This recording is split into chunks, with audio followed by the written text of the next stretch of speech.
যাদের উপর যাকাত ফরজ হয়েছে তারপরেও যাকাত দিচ্ছে না, এদের সম্পত্তিগুলোকে আল্লাহ পাক কিয়ামতের দিন গলাবেন, মানে ধাতুতে পরিণত করে গলাবেন, গলিয়ে কপালে, গালে, পিঠে, চেহারায় লেপটে দিবেন। বলেন নাউজুবিল্লাহ।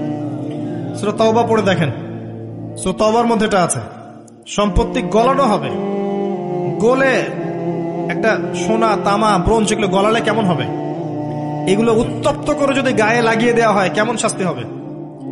বলা হবে এটাই সেই তোমার সম্পদ যা তুমি সঞ্চয় করেছিলে, আজকে এটা আযাব ভোগ করো। এটা সমাজের সাম্য বজায় রাখে, গরিব আর ধনীর মধ্যে একটা ব্যালেন্স বজায় রাখে। এটা গরিবের হক। যখন আমরা যাকাত দিব না, গরিব মানুষের মাথাপিছু যে মানটা আছে জীবনযাত্রা, এটা আরো কমে যাবে।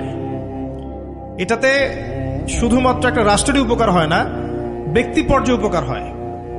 যখন ব্যক্তি পর্যায়ে যাকাত চলে যাবে সবার হাতে হাতে, দেখবেন আজকে যে খেতে পারছে না সে কালকে দুবেলা খেতে পারবে ইনশাআল্লাহ।